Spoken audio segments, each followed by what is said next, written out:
ফের ব্যাপক গুলি ও বোমাবর্ষণ, 2 ভারতীয় জওয়ানসহ নিহত 4।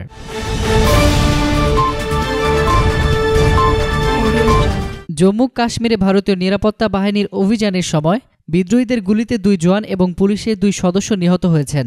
আজ বিকেলে জম্মু কাশ্মীরের কুপওয়ারা জেলায় এই ঘটনা ঘটে। আজ বিকেলে কাশ্মীরের হান্দওয়ারায় এনকাউন্টারে মারা যান দেশটির এক সিআরপিএফ অফিসার ও 2 পুলিশ অফিসার। নিহত হয়েছেন এক সাধারণ নাগরিকও। ভারতীয় গণমাধ্যমের খবরে বলা হয়, একদিকে যখন বিমান বাহিনীর পাইলট অভিনন্দনের ফেরার খবরে দেশে খুশি জোয়ার, অন্যদিকে তখন উপত্যকা থেকে ফের এলো মৃত্যুর খবর।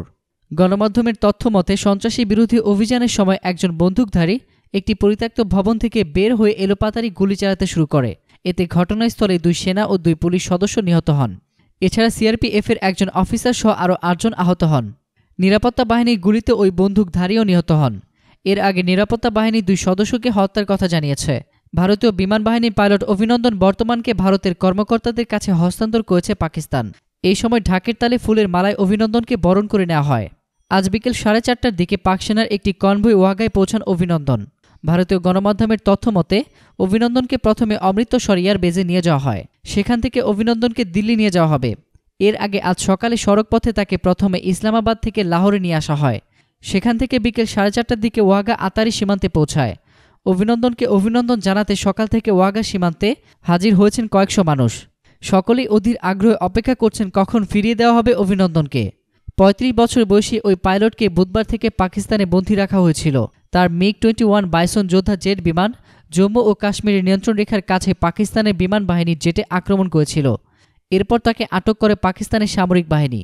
বহু নাটকীয়তার পর গতকাল পাকিস্তানের পার্লামেন্টে দেওয়া ভাষণে দেশটির প্রধানমন্ত্রী ইমরান খান অভিনন্দনকে ফেরত দেওয়ার ঘোষণা দেন।